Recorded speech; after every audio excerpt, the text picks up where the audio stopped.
ating pananambahan. Salamat na naman muli sa Diyos dahil gumagamit tayo ng online worship celebration. Kaya po ngayon ay May 24 at isang linggo na lang at tayo ay nananalangin na eventually ay tayo ay tatawagin ng GCQ o General Community Quarantine. Nagsimula tayo sa ECQ, Enhanced Community Quarantine, naging MECQ, Modified Enhanced Community Quarantine, at we are looking forward at nanalangin tayo na tayo ay maklasify as GCQ, General Community Quarantine, para tayo ay magkaroon na ng pananambahan sa ating church building. We are in a trying times, we are in a times of uncertainty, pero ang pagtitiwala natin ay hindi nagbabago. Ang pagtitiwala natin ay patuloy na sa Diyos, hindi sa tao. Kaya bago ang lahat, palabitin mo yung katabi mo, sabihin mo sa kanya, you are a blessing.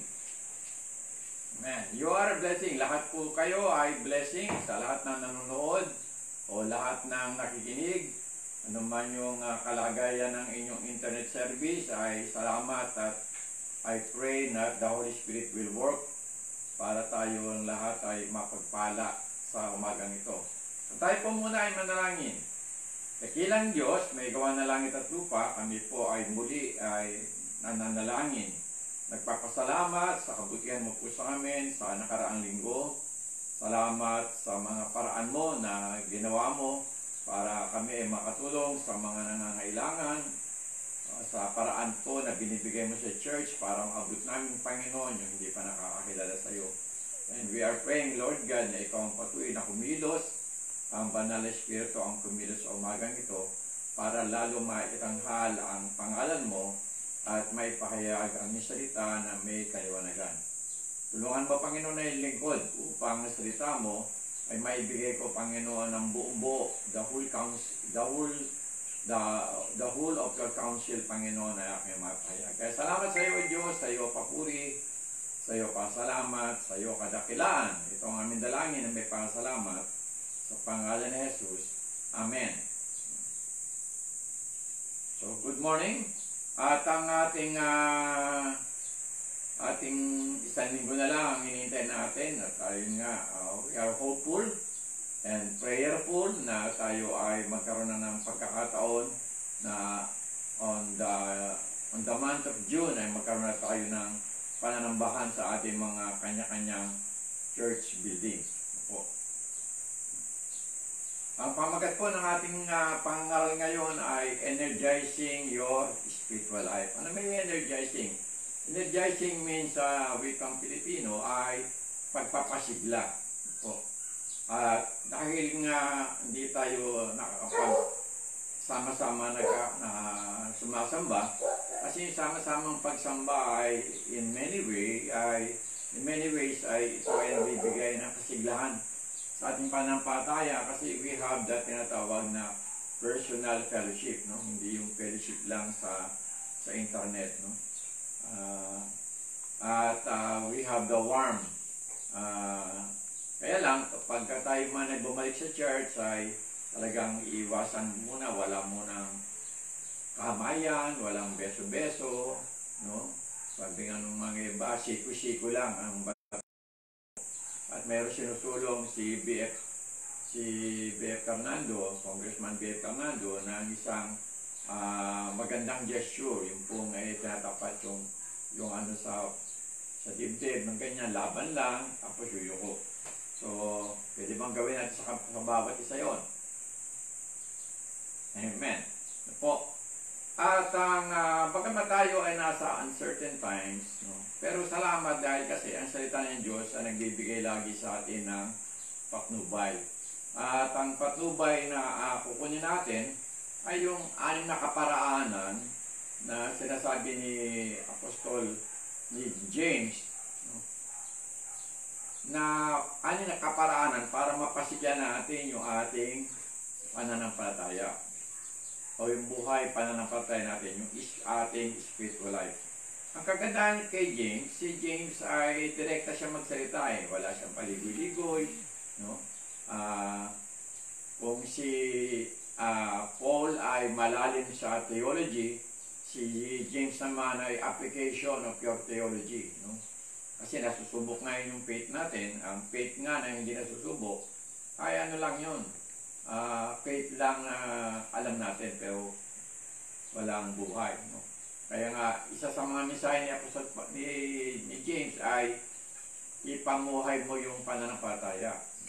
Ang pananampalatayang buhay ay pinamumuhay. So, ano yung mga na kaparaanan na sinasabi ni James? Unang-una, ang sabi niya ay submit to God. Po. Sabi sa aklat ng James chapter 4, verse 6 to 7-8, but He gives more grace, therefore He says, God resists the proud, but gives grace to the humble. Therefore, submit to God. No? Alam niyo po, yung salitang submit ay kailangan by this time nasa atin na yan eh, lalo na kung ikaw ay mananampalataya. Kasi una-una, yung submission, ang salitang submission ay ginagamit sa maraming kaparaanan. No? Ang Diyos ay nagtuturo na tayo ay mag-submit sa pamahalaan, no? Yung mga tinatawag na health protocol na binababa sa atin ng IATF, na po. Yung task force para sa COVID virus, na po. Marami, ako yung nalulungkot kasi maraming mga Kristiyano na pinagpipilitan na gawin nila yung sarili nila at hindi sila nagkapasakop, na po. At yun nga, masakit doon. No?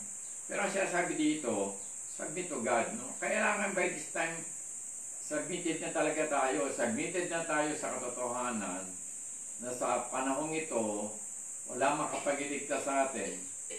Walang iba kundi ang Diyos lang. Huwag natin pagpilitan yung mga kaalaman natin. No? Kailangan natin ng vaccine, kailangan natin ng gamot, para sa COVID virus, but still, kailangan magpasakop tayo sa Panginoon Diyos at ang magagawa natin doon ay manalangin. Hindi natin pwedeng pagpilitan yung salitang, yung pride natin. Po. Kaya kasi sabi dito, God resists the proud.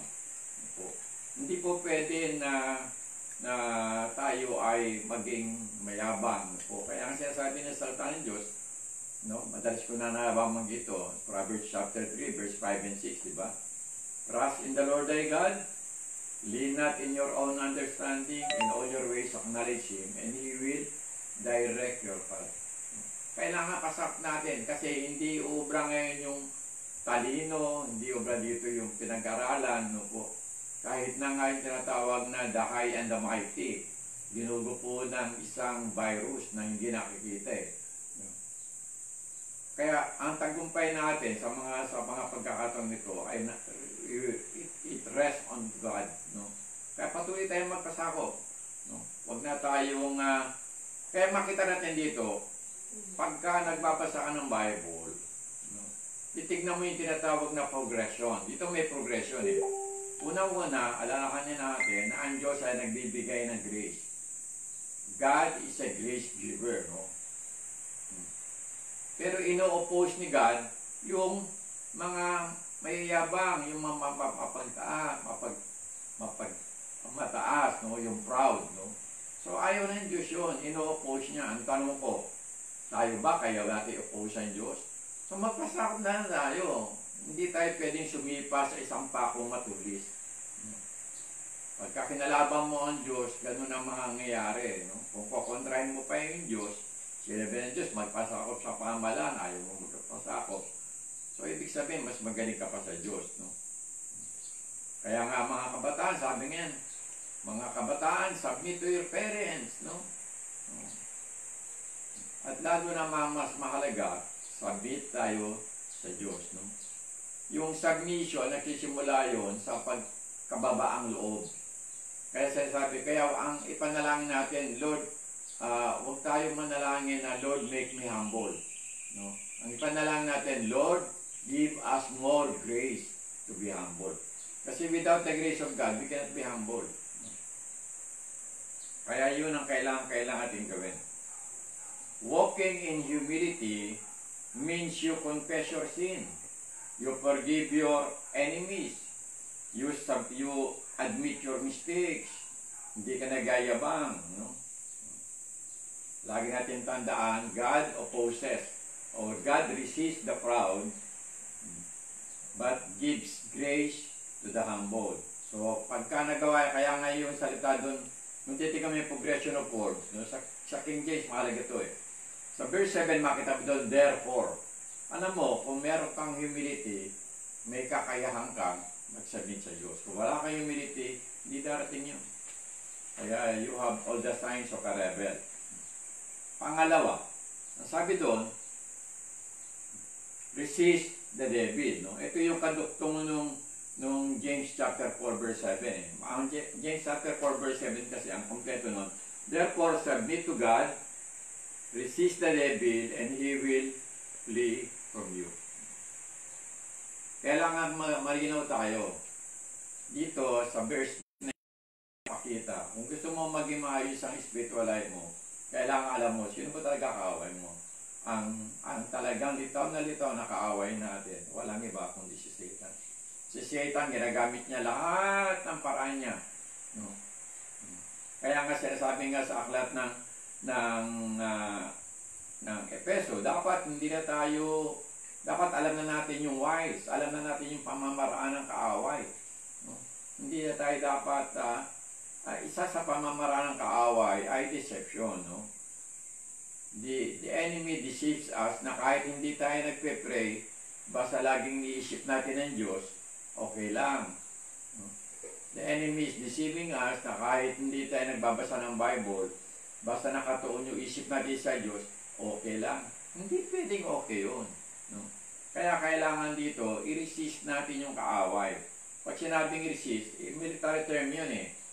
Pag may dumating na kalaban, you resist the enemy. No? Sabihin, atakihin mo siya ng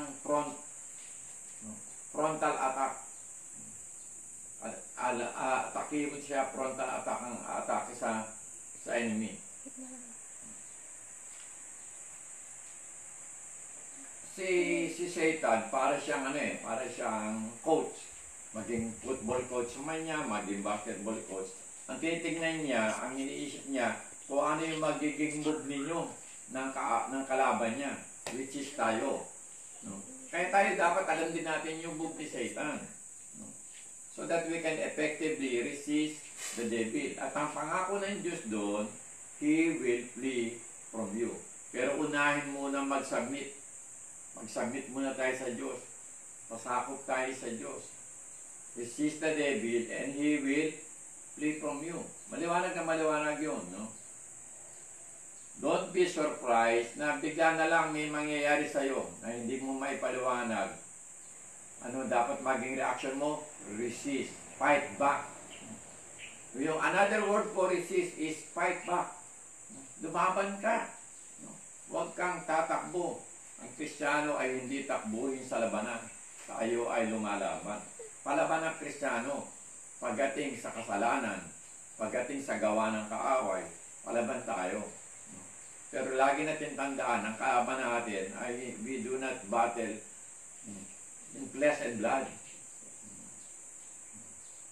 but by principalities and powers and the prince of the air. Yun ang kalaban natin. Huwag kang don't be surprised na mayroong magkakaroon ng seductive temptation. No? Isang nakakalungkot na balita nakarating sa akin na isa sa mga lingkod ng Diyos ay nahulog sa kasalanan. No? Kaya nga, merong batas, lalo sa pag-driving, tinatawag na anti-distraction bill. No? Na anti-distraction law. Sabihin, huwag kang malingat, kaya nga pinagbabawal yung pagbabasa ng cellphone o nag-drive ka kasi baka malingat ka. No? Ganun din naman ang mga Kristyano. Ang mga Kristiyano, nalilingat yan pag hindi na nananalangin yan. Hindi na nagbabasa ng Bible. Hindi na nag-aaral ng salita ng Diyos. Hindi na nag-devotion. No? Bigla ka na lang masusurprise, naligat ka na pala. Nakalimutan mo na ginagawa mo na. Patungo ka na sa pagkakasala. Do not be surprised if Satan whispers in your ears, no? Yung mga kahinaan mo. Kasi ang isang wise ni Satan ay ipaalala sa iyo yung kamalian mo, yung kasalanan mo. Pagka pinapaalala ni Satan sa iyo yung kasalanan mo, na pinatawad na ni Lord, sabi mo sa kanya, wala na yun. Yun ay naburala ng dugo ng Panginoong Jesucristo. Nahugasan na yun. Fight back with the Word of God. So, kailangan natin talaga nagbabasa ng Bible, nag-aaral. Ano ibig sabihin ng kanyang mga salita? Fight back. No? Leaning. No? Leaning with your brothers and sisters. Ibig sabihin, kailangan mo yung accountability partner. Kailangan mo yung mga kapatid mo sa mga pataya. No? You can rally them. No? Di ba, panalangin nyo ako kasi ganito pinagdadaanan ko. No? Marami kang kakampi. Kakampi mo yung bawat kapatiran na nananampalaya sa Diyos. Fight back by confessing Christ openly. Huwag kang mahiya. Sabi nga ng salita ng Diyos, kung kinahiya mo ako sa harapan ng tao, kahihiya din kita sa harapan ng aking Ama. Fight back every form of temptation. Stand. Child of God, sabi nga. Kung ikaw ay anak ng Diyos, stand. Fight. Resist. Resist the devil and he will flee from you. Nabilis ba? Pangatlo. Ang pangatlo ay tinatawag na draw near to God. Ito yung makita natin sa aklat ng Santiago, James chapter 4, verse 8a. Sabi po doon, draw near to God and He will draw near to you. Sa ibang translation, come near to God and He will come near to you. Ano nyo po? Kung binabasa mo yan, at binabasa mo yung Book of Malakay. Sa Book of Malakay, sa chapter 3, if I'm not wrong, no? if I'm right. Sabi doon, return to me and I will return to you. So ano ibig sabihin dito? Actually, this is talking about presence of God in your life. Ano na ang ginagawa mo? Gusto mo bang maging matatag? Gusto mo bang maging masigla ang iyong pananampalataya? Gusto mo bang maging masigla ang iyong spiritual life? Ano ang ginagawa mo para lalo maging malapit sa Diyos? When was the last time that you have told somebody, no, na sinabihan mo yung ibang tao, lalo na hindi nakakilala sa Diyos, na ipakilala mo ba si Kristo sa Kanya?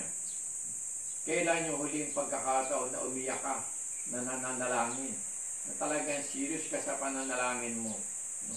Na hinahanap mo ang presensya ng Diyos sa iyong buhay?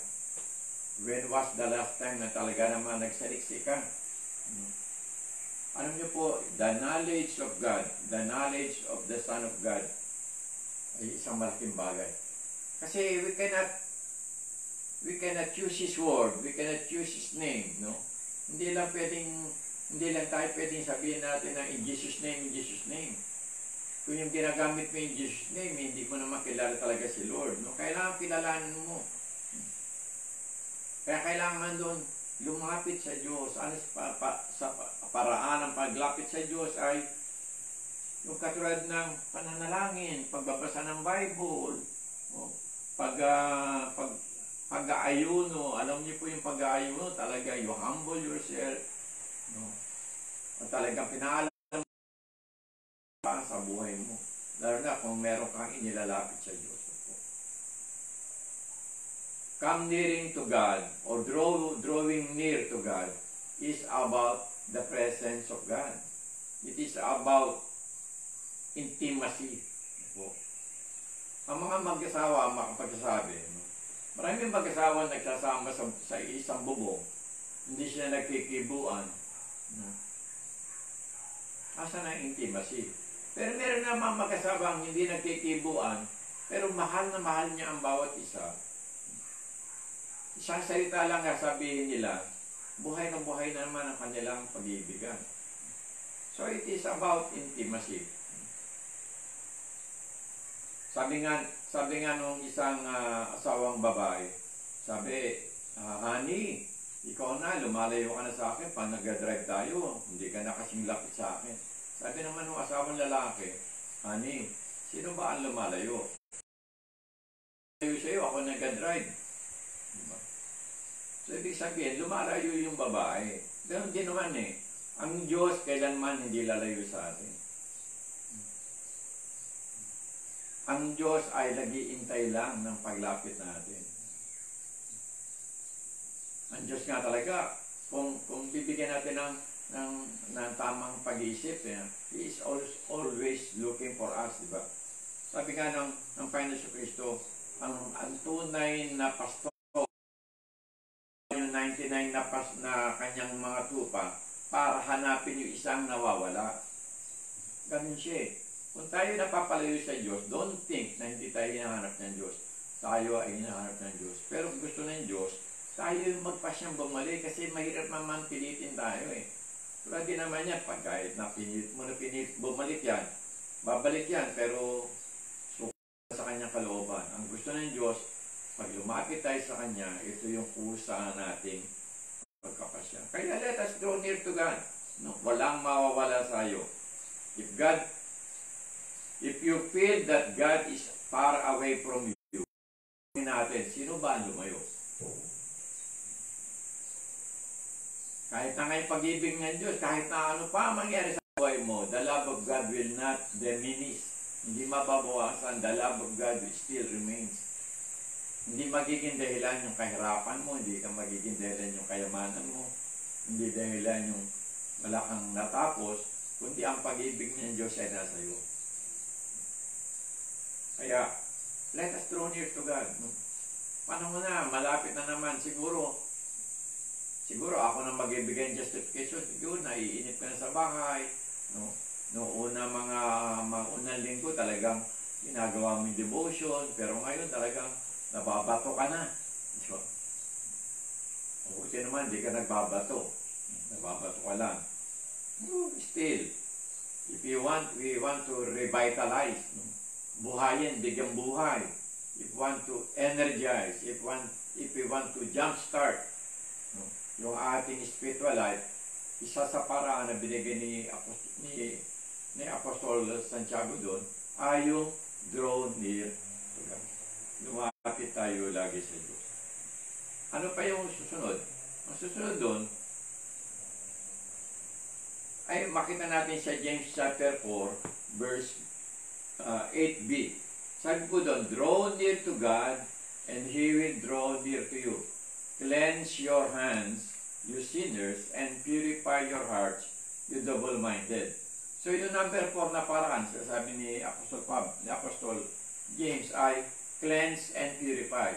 Yung pong cleanse your hands, ito po ay naglalarawan sa pamamaraan ng mga Hudyo. Sila bago sila magbasa ng Torah o ng Bible, naghugas sila ng kamay. No? Yung cleansing your hands ay isang picture na ikaw ay nililinis mo sa sarili mo. Kaya nga kung yung kasalanan nakukuha na sa paghuhugas ng kamay, marami na walang kasalanan ngayon. Pero hindi naman po yun ibig sabihin, kayong makasalanan. No? Ng kamay, sabihin, it's about time. It's about time to revitalize your faith. Ano po? At maganda din naman yung pangalawa, purify your heart na po. Maraming bagay na nangyayari sa atin is a matter of the heart. Sabi nga, the heart of the matter is the matter of the heart. So, kumusta ang puso mo, kapatid? Ang puso mo po ba ay nasa Diyos? Ang puso mo ba ay andun yung paggalang sa magulang? Andun yung ba yung pagkakasabog sa pamahalaan?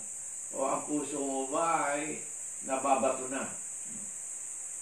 Mga puso mo man ay maging bato, pangako ng Diyos, papalitan niya yung pusong yan ng pusong laman, hindi pusong bato. Huwag na tayo maging double-minded. Tanggapin natin yung katotohanan na these are things that we need to obey. Yung mga protocol na yan, yung washing of hands, yung pong social distancing, yung wearing of mask, di ba? Nakakatawa pag ang isa, babasa ka ng social media, kanya-kanyang paraan ng paggamit ng mask. Yung iba, yung mask, iba naman pala na ang intindi niya, maskara. So, nakamaskara siya pero wala siyang mask sa bibig niya. Yung mask na pong yun, tinatawag na preventive para po sa mga droplets ng mga laway natin kung tayo nagkasal. No? The mask should cover the mouth and the nose. Hindi ba pwede na ibalitaw? Nalitaw yung ilong eh. Yung katapat niya may protection sa laway niya, pero siya, wala siyang protection sa laway ng iba kasi nasisingkot niya. So, kailangan yung mask. Use it, Pero pag sinasabing cleanse your heart, di ba? Kailangan ng I believe merong mga bagay na pinasama ka na loob, may pinalungkot ka, maaaring marami nga eh. Yung mga iba, talagang halos lahat na gagawin para magkaroon lang ng social amelioration. Para bang yung buhay wala na pagka hindi nagkaroon ng nakatanggap ng SAP. No? So, hindi po eh. Ang buhay ay hindi sa tinapay lamang, kundi sa bawat salita ng Diyos. No? Purify hearts. No? Tignan natin ang mga bagay-bagay sa mga positibo. No? Hindi po negatibo. Huwag tayong maging bahagi ng mga taong pasaway. Huwag tayong maging bahagi ng mga tao na walang napapansin, kundi yung mali. Ano po? Huwag naman po sana. Kasi sila na, sapat na. Huwag na po tayong dumagdag. Let us cleanse our heart. Alisin natin yung despair. Alisin na natin yung kawalan ng pananalangin. Meron pong isang nagbigay ng paraan, sabi niya ganyan. Kung gusto mo malaman ang kalagayan ng iyong puso, sabi niya, isulat mo sa isang papel kung ano sa palagay mo ang tingin ng Diyos sa'yo. Pero bago mo isulat yun, humingi ka ng tulong ng Holy Spirit, na-expose ka. Expose yung pagkatao mo. Sabi po sa mga gumawa nun, it took them several hours bago na lang maisulat. Kasi minsan hindi mo maisulat yung totoo eh. Kasi sabi nga sa salitang English, truth hurts. Ang katotohanan ay masakit na po. Ano ba ang katotohanan? Ang katotohanan, tayo ay makasalanan at patuloy nagkakasala, but God is giving us a way. Diba? Sabi nga doon, 1 John 1:9, confess your sins to God, and He will forgive you, and He will correct you of your unrighteousness. God is faithful and just to forgive us. Ang Diyos ay tapat at makatarungan na panatawarin tayo sa ating makasalanan. So, kailangan nyo ang cleansing ng heart. Sabi po sa aklat ng Hosea chapter 10, verse 12. Lord, the hard ground of your heart, for now is the time to seek the Lord, that He may come and shower righteousness upon you. Yan po ay sa New Living Translation po. Alam nyo po, yung pagbubungkal na lupa, mahirap yan. No? You can ask any farmer, lalo na ang mga farmer po hindi nagbubungkal na lupa hanggat hindi po umuulan. Kasi ang hirap mong ibungkalin yung dry ground. Pero sa book of Hosea, sabi niya blow up the hard ground. Follow the hard ground. Mahirap po yun, no? Pero hindi dahil mahirap, hindi kayang gawin. Lang natin gawin kasi we do not want to expose ourselves to God. Kung ano talaga tayo. Let us be honest with God. Naman tayo may tatago eh. Ano itatago natin lahat naman hayag sa Diyos. So it's about time to cleanse our heart, to cleanse our hands from our sins, and purify our hearts. Let us not be double-minded. No? Tinanggap mo na ang Panginoon, no? Siya na ipinapahayag mong Panginoon, so be it, so be it. Huwag ka na mag-isip na ibang paraan. Wala nang ibang Diyos, kundi siya lang. There is none like Him. Ang hinihingi ng Diyos sa atin, yung tinatawag na seriousness. Kaya nga pagka-seriousness sa pag-uusapan, papasok tayo sa panlimang paraan na sinasabi ni Santiago. Dito yung tatlong word na nasa James 4:9. Lament, mourn, and weep. Sabi po sa James 4:9, lament and mourn and weep. Let your laughter be turned to mourning and your joy to gloom. Pag-isipin natin, bakit ako, ano yung lungkot na yan? Maglulungkot-lungkutan ba ako? Magluluksa-luksaan ba ako? Hindi ba sabi ng Diyos, rejoice in the Lord always, and He will, rejoice in the Lord always, and I say rejoice. And everything give thanks, for it is the will of God for you in Christ Jesus. Di ba? 1 Thessalonians chapter 5, verse 16, 17 to 18. Sinasabi doon, rejoice. Bakit dito morning, di ba?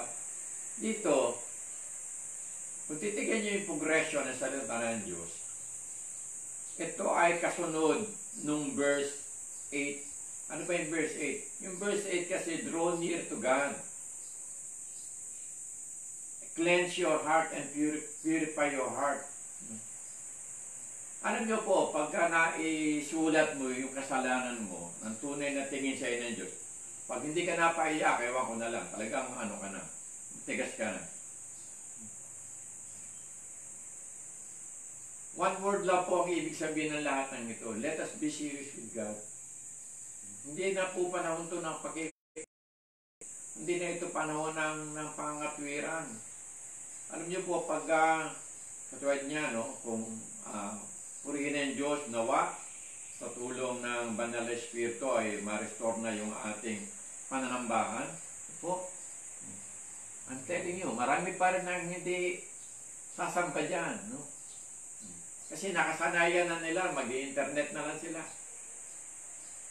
Naman silang mananambahan pa, hirap pa yun, mamamasahe ka pa, pwede naman sa internet. Okay. Pero iba rin po talaga yung personal na meron tayong tinatawag na personal communication. Bagamat bawal yung magkamay-kamayan, bawal yung beso-beso, still pwede naman nating pagtamain yung ating siko, pagtamain natin yung ating kamao, just to signify that we are one in Christ. So, ibig na naman po doon maging seryoso tayo sa relationship natin sa Kanya. Minsan po, yung pong isang si Hendrik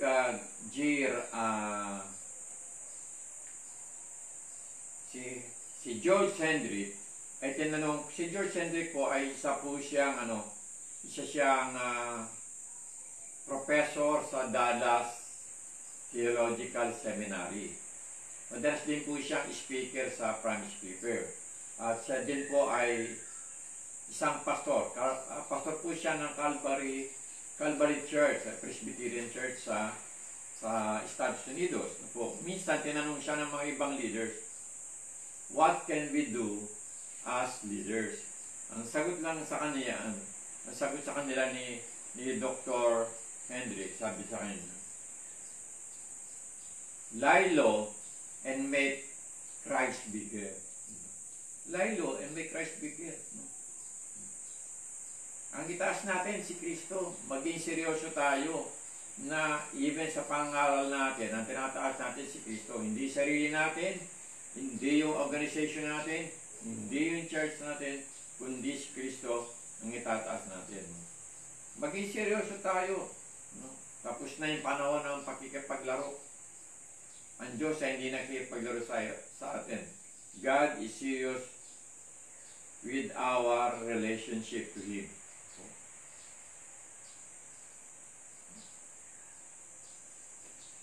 Tayo po ay, sabi nga, ang mga tao ay big time sinners. No?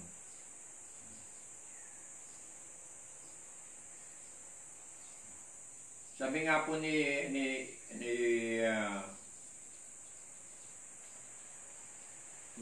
R.C. Sproul. Si Arthur Sproul po ay isa pong writer, isang pastor, isang speaker. Siya po yung sumulat ng Understanding the Bible.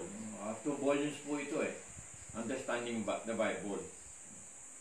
Ang sabi nga po niya, yung sa kalagayan natin, we can understand it in many ways, sabi niya. At kung ano talaga yung kalagayan natin sa harapan ng Diyos, sabi niya. Sabi niya, small sinners needs small Savior. A moderate sinner needs a moderate Savior. Big time sinners need a big time Savior. Kaya lang, ang classification nating lahat, we are all big time sinners. Walang makapagiligtas sa ating kasalanan, kundi si Christ lang. We need the Lord of Lords and the King of Kings. Siya po ang kailangan natin. Once we see yung reality ng kasalanan natin, talaga namang we will lament, we will mourn, and we will weep.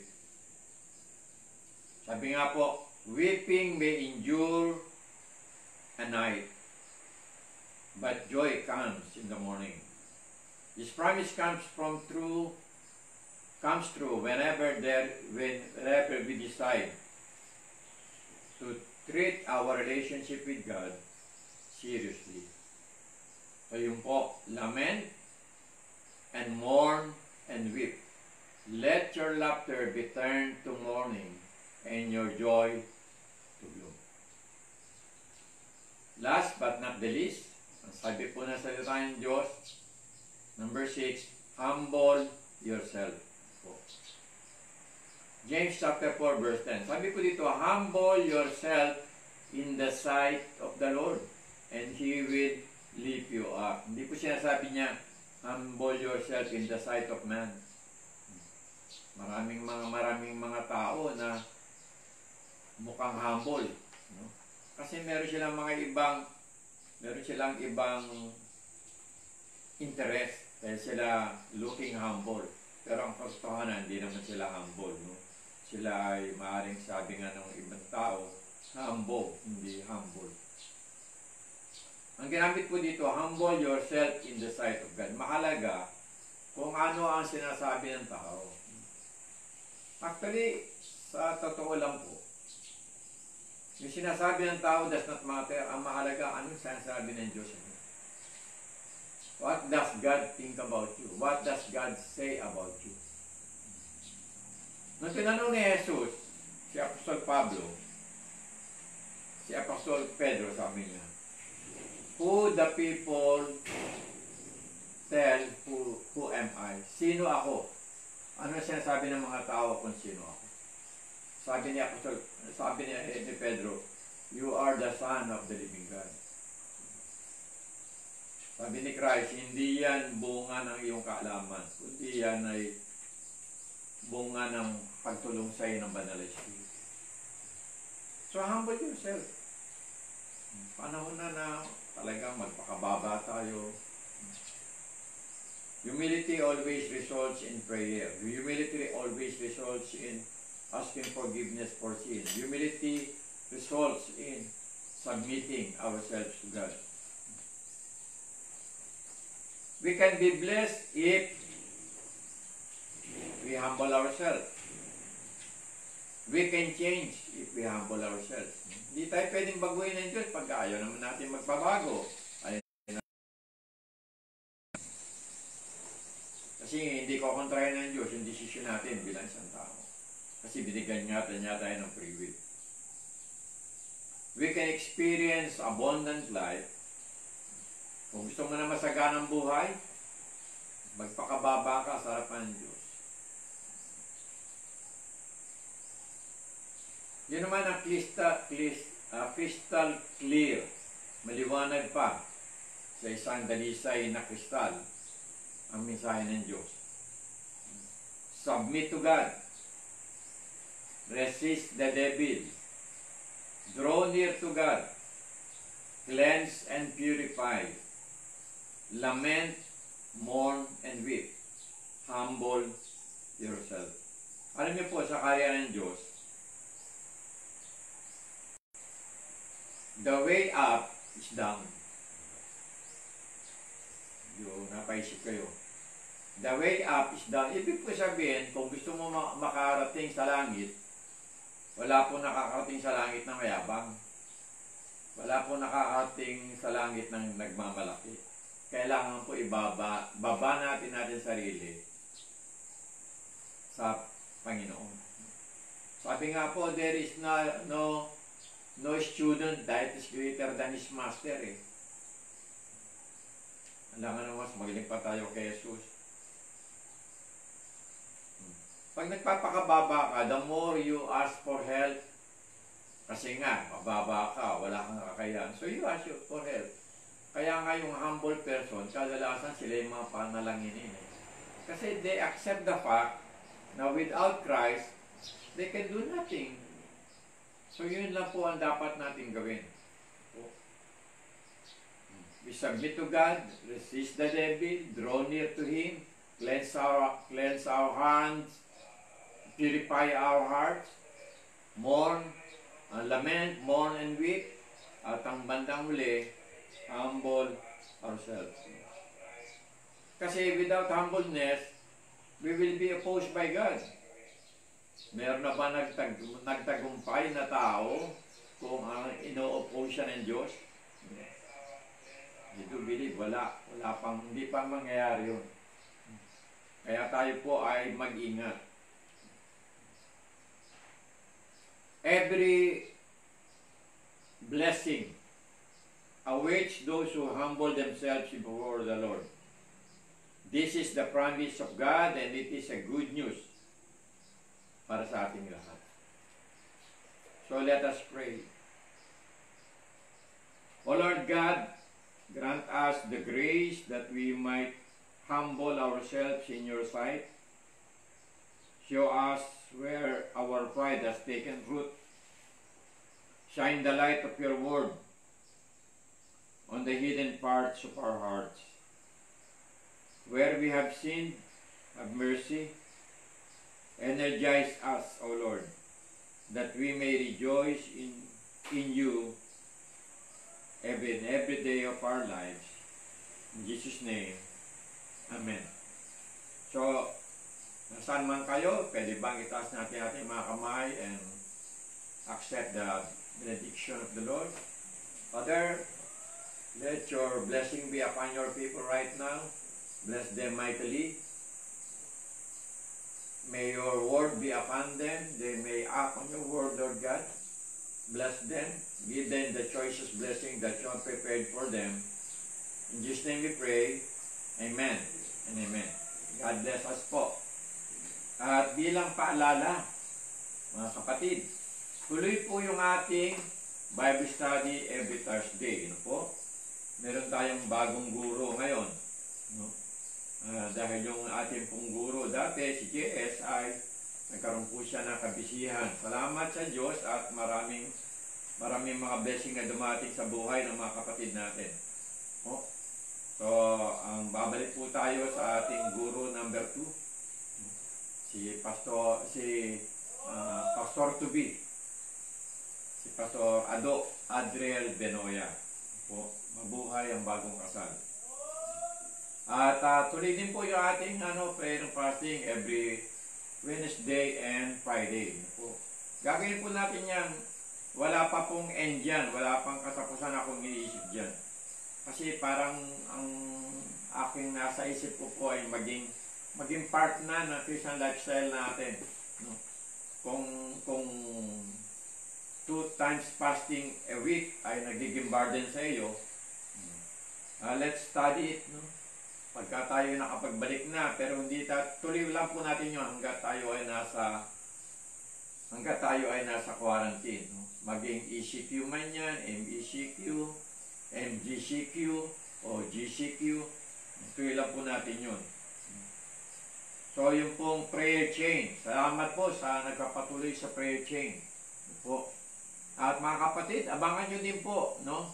Every Monday, Wednesday, Friday, meron po tayong mga kapatiran na nagpo-postpone ng kanilang patotoo, no? Tandaan niyo po yung date, no? Every Monday, Wednesday, MWF, Monday, Wednesday, and Friday. Meron po mga nagla-live stream, no? The last time was Natasha and si Ma'am Remia ay nag-post ulit po. Pero ito po ay abangan nyo lagi, Monday, Wednesday, and Friday po. Ito po yung isa sa paraan na isip po namin bilang paggawa ng aksyon, sabi nga Panginoon ni James, no? Para ma-revitalize yung faith natin. Ano ang ginagawa natin mga kapatid pagka sila nag-live stream?